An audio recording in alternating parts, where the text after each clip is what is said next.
Bismillahirrahmanirrahim. Assalamualaikum warahmatullahi wabarakatuh. Puji syukur kita panjatkan kehadirat Allah Subhanahu wa taala. Selawat serta salam kita panjatkan kepada junjungan Rasulullah Muhammad sallallahu alaihi wasallam.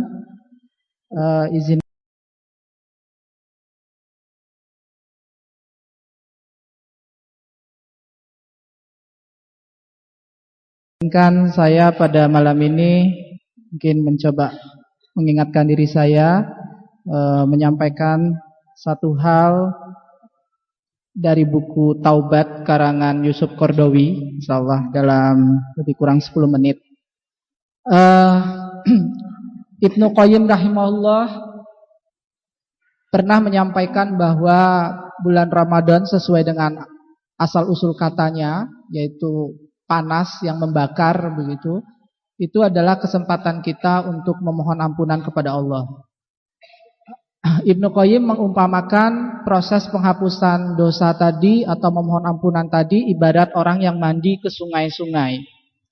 Tetapi Yusuf Qaradawi di dalam bukunya tadi mencari analog lain, karena sungai-sungai itu sekarang banyak yang sudah keruh, tidak jernih lagi. Yusuf Qaradawi menyampaikan dengan bahasa kamar mandi spiritual. Jadi nanti kita akan coba lihat begitu ya. Ada beberapa kamar mandi spiritual yang disediakan oleh Allah, dan itu bisa kita masuki utamanya pada saat ini di bulan Ramadan, terutama pada saat 10 hari yang kedua ini. Yang pertama, dikatakan Allah itu menciptakan kamar mandi taubat. Nah, jadi kamar mandi spiritual yang pertama itu adalah kamar mandi taubat.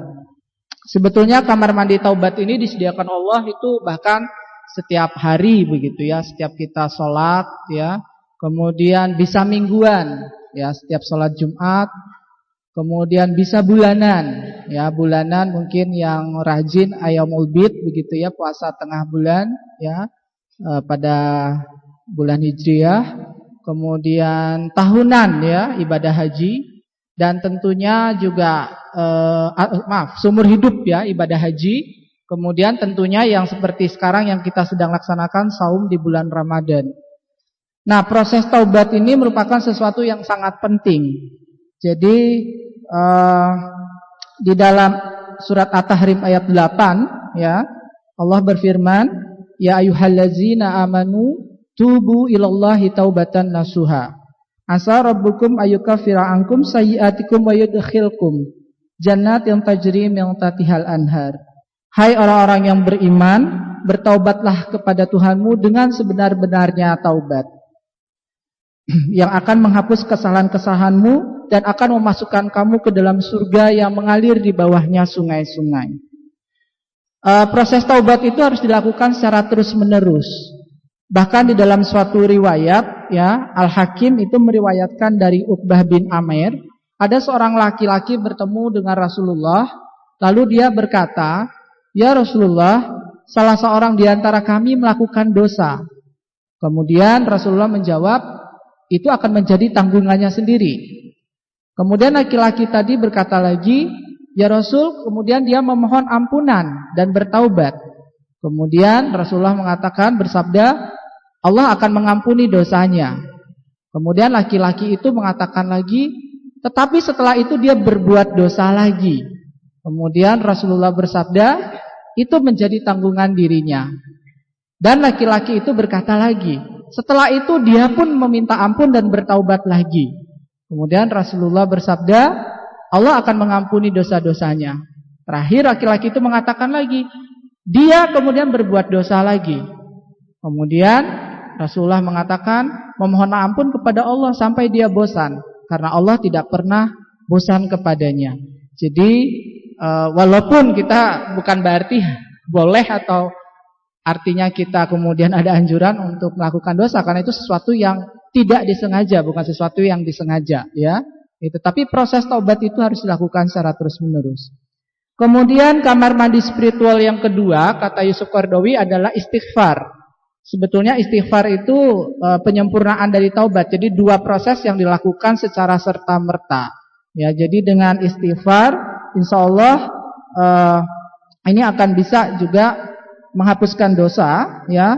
Misalnya sahabat Abu Hurairah berkata bahwa aku tidak kurang istighfar itu 100 kali dalam sehari dan itu menjadi tebusanku. Kita juga tahu Rasulullah SAW juga istighfar tidak kurang dari 70 kali, ya, yang sudah maksum gitu ya. Tadi kalau sahabat 100 kali begitu ya. Nah, kalau kita mungkin sudah berapa kali dalam sehari ya istighfar, ya. Jadi ini kamar mandi yang kedua, ya. Oke, kemudian beberapa kebaikan ya yang menjadi kamar mandi ketiga adalah kebaikan dan ketaatan, ya. Jadi di dalam surat Hud ayat 14 ya, itu Allah berfirman, sesungguhnya perbuatan-perbuatan baik itu ya akan menghapuskan dosa atau perbuatan-perbuatan yang buruk. Rasulullah Shallallahu Alaihi Wasallam itu menasihati Abu Dzar, ya, susulilah keburukan dengan kebaikan agar kebaikan itu menghapuskannya.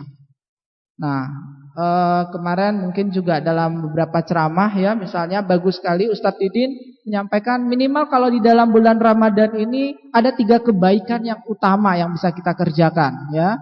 1, sholat malam ya seperti saat ini begitu ya, sholat tarawih ya. Kemudian yang kedua tilawah ya, mudah-mudahan ini juga sudah malam yang ke-12 ya, kita bisa melaksanakan tilawah lebih intensif. Kemudian yang ketiga adalah bersedekah ya. Jadi ini adalah kebaikan-kebaikan ya yang utama di bulan Ramadan ya, karena memang nanti kamar mandi spiritual yang berikutnya adalah saum di bulan Ramadan ya. Nah, di dalam saum bulan Ramadan ini ada suatu hadis ya, mengapa ampunan itu diberikan Allah secara khusus pada bulan Ramadan. Ada 3 penyebab ya. Ada suatu hadis ya, diriwayatkan dari Abu Hurairah ya. Jadi ada 3 penyebab kenapa kita bisa mendapatkan ampunan pada bulan Ramadan. Yaitu barang siapa ya puasa Ramadan karena iman dan mencari ridha Allah, maka sebagian dari dosanya yang telah lalu akan diampuni. Jadi yang pertama saum ya. Jadi puasa ya dengan rukun yang benar ya, dengan mengerjakan sunnah-sunnah yang diajarkan ya.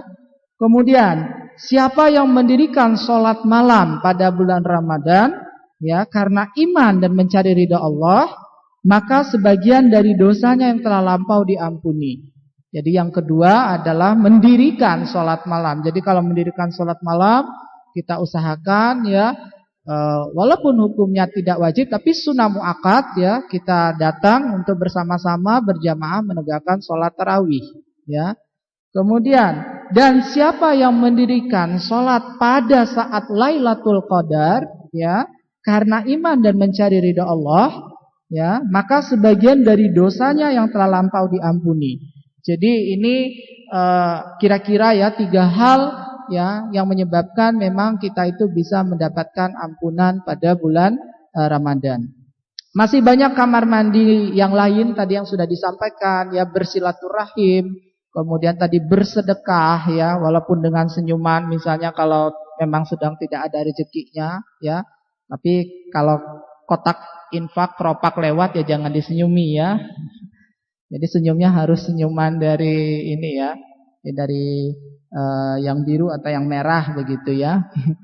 Kemudian dan juga kamar mandi spiritual yang lain begitu ya adalah apa? Musibah dan kesusahan. Jadi insya Allah kalau kita mendapat musibah atau kesusahan seperti sakit, itu adalah juga kamar mandi spiritual yang bisa menghapuskan dosa-dosa kita manakala kita bisa sabar dalam menerimanya. Kalau tidak ya tidak jadi kamar mandi dia ya, jadi lumpur ya. Nah, demikianlah kira-kira beberapa kamar mandi ya yang kita diminta untuk bisa mensucikan diri ya dengan berbagai media yang sudah disediakan oleh Allah, di mana di situ menunjukkan betapa rahman dan rahimnya Allah kepada kita sebagai makhluknya. Demikian banyak media yang bisa kita gunakan. Nah, kalau misalnya kita tidak menggunakan kamar mandi tadi untuk mensucikan diri, nanti ada kamar mandi yang lain, yaitu kamar mandi di alam barzah, yaitu siksa kubur. Nah, kalau di alam barzah dengan siksa kubur kita masih belum juga bersih, belum suci, maka ada lagi kamar mandi berikutnya, yaitu apa? Ya di api neraka, dimandiin pakai api. Ya nauzubillah ya. Tentu kita tidak boleh punya harapan atau ekspektasi dimandikan di alam barzah, apalagi di api neraka.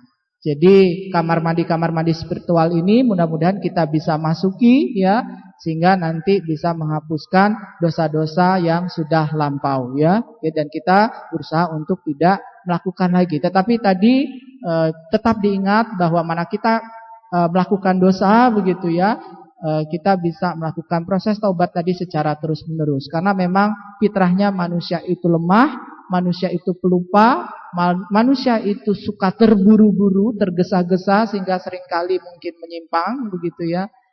Baik, itu saja. Saya rasa subhanakallahumma wa bihamdika asyhadu alla ilaha anta astaghfiruka wa atubu ilaik. Assalamualaikum warahmatullahi wabarakatuh.